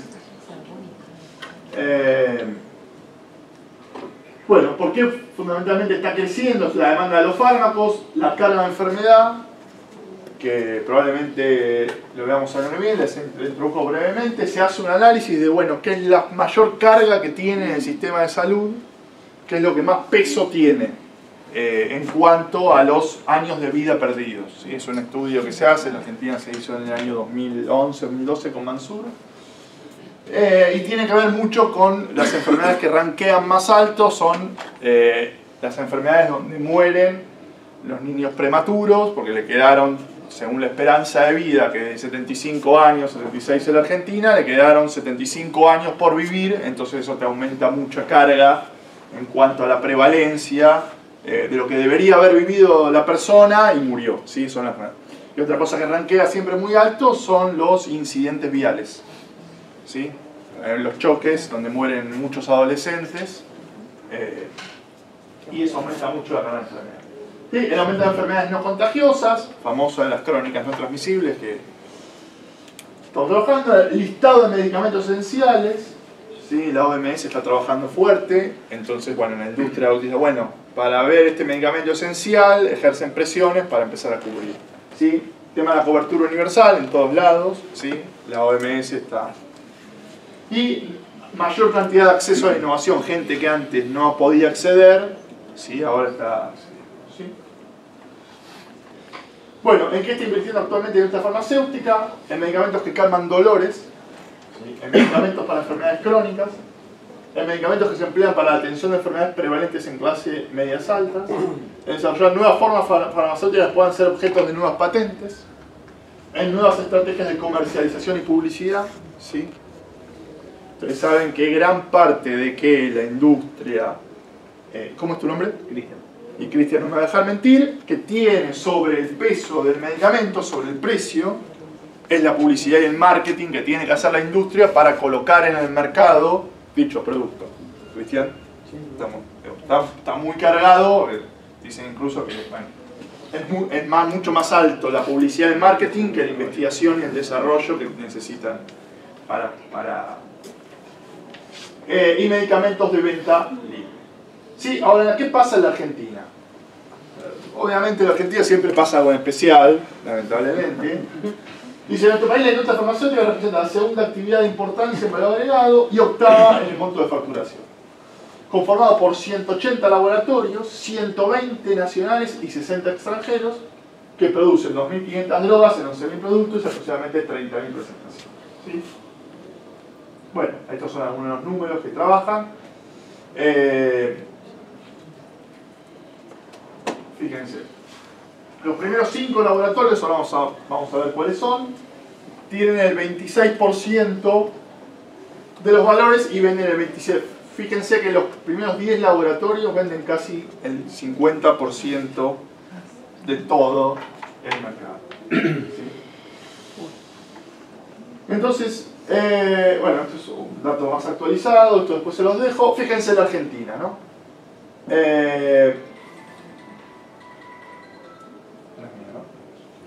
Bien. Fíjense con respecto al segmento ético de canal de farmacias. Primero Roemer, Casasco, Gador, Bagó, Baliarda, todos de los 10, hay los 8 primeros son nacionales. ¿Sí? Esto es solamente sea en Estados Unidos y en Japón. ¿Sí? Y puede ser a veces en Alemania, digamos. Esto habitualmente no se da en ningún lugar del mundo. ¿Sí? O sea que de los primeros 10, y si pones 20, hay 14 que son argentinos. O sea, fíjense también qué peso tiene la Cámara, que Silfa, que los agrupa, para negociar. Y con respecto a los de Libre, fíjense Genoma, que es mexicano. Genoma es todo lo que es las cremas, que por ejemplo Boicochea, Asepsia, ¿cuál? Tío Nacho, Asepsia, tiene bastantes así de libre, de venta libre. Tiene Tafirol, bueno, tiene varios. Fíjense, mexicano, Glaxo, Bayer, Elea, Cuarto, Sanofi, bueno, esto después se lo dejo, pero digo, una cosa para entender. Y estas son las cosas que quería comentarles.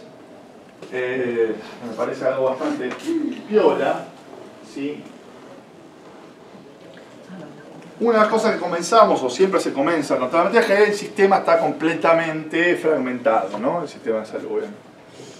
Entonces surgió, no tengo la verdad el dato de quién es que dijo, che, empecemos con esto, realmente no tengo el dato. Vamos a decir el presidente, porque está grabando. Vamos a decir, el presidente dijo, che, ¿por qué no compran todo el sector público, no compran todos un medicamento? ¿Sí? A ver qué pasa. Lo cual se llamó muy famoso, la famosa compra conjunta o compra consolidada, ¿sí? Que seguramente escucharon hablar. Por distintas razones, que no me alcanzan ahora el tiempo para contarlas, se eligió factor 8, hemofilia, ¿sí? Y lo que se trabajó con el Ministerio de Salud de la Nación, con IOMA en Provincia de Buenos Aires, con la Superintendencia de Servicios de Seguro de Salud y en las cosas sociales, y FAMI, ¿sí? Salía a comprar todos un medicamento. ¿Sí? Empezamos con factor 8. Bueno, este proceso duró casi un año, para serles sincero. O sea, porque tiene muchos... la típica, PAMI, ¿cómo le pasa? Le transfiere plata al Ministerio de Salud, si es otro sector público, IOMA, otra provincia, etc. Todo eso con... Bueno. Lo importante es que ya se hizo, y para que ustedes se den una idea, la unidad, ¿sí? Estaba en 24 pesos, ¿sí?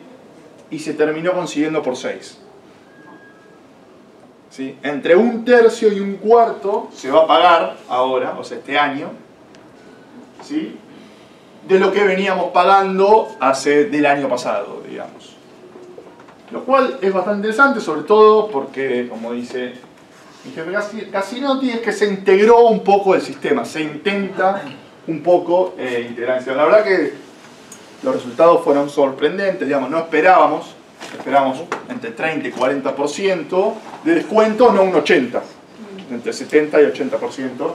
La verdad que salió muy bien. Los ganadores para factor 8, por si no me interesa, de que son los recombinantes y plasmáticos, ¿sí? Fue Behring y Pfizer. Lo cual fue bastante interesante. Y ahora,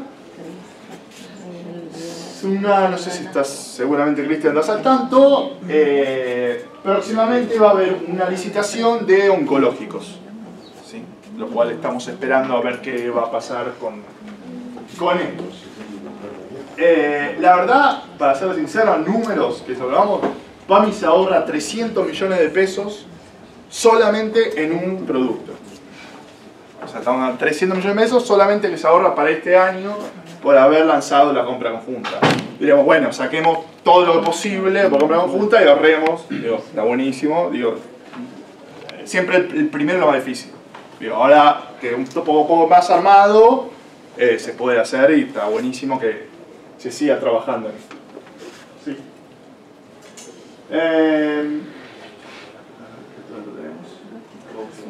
Este es un dato que surge de...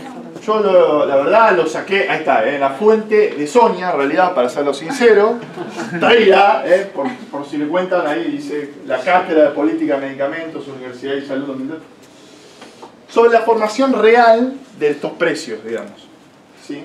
Entonces, lo que comenta es que primero arrancamos, esto es un ejemplo, digamos, habitualmente puede pasar, como no, pero es bastante interesante para discutirlo. El 21% ya lo tenemos cargado, digamos, de IVA, 121%. Después tenemos el margen de otro actor, que es la droguería, ¿sí? Que está estimado más o menos en un 16%. Y después, el margen de la farmacia, ¿alguien trabaja acá más o menos está haciendo droguería? No, yo no. Ah. Una prepaga. En farmacia, que el margen teórico es de 25%. ¿Tienen duda? Vamos con Sonia. No. Y esto da un total de un precio que sale 175, o sea el 75% sale 100 pesos, 175, 75 son por impuestos, ¿sí? Agregados por la cantidad de intermediarios e impuestos, ¿no? Entonces, escuchamos siempre en la tele, en la radio, lo que sea, el productor de leche que lo vende a 40 centavos y termina en góndola a 30 pesos, digamos, ¿no? Ahora está a 30 pesos, más o menos.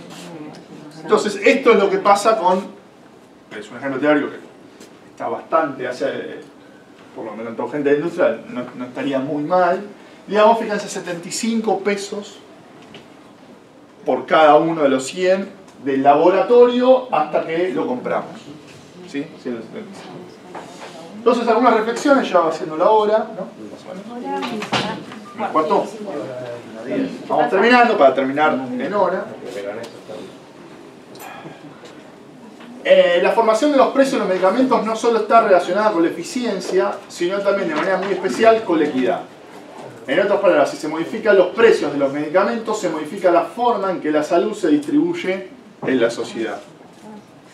El Estado debe asumir una tarea fundamental de regulación, con todo lo que eso significa un desafío político ante un poder económico nacional y extranjero de envergadura. ¿Sí? La verdad que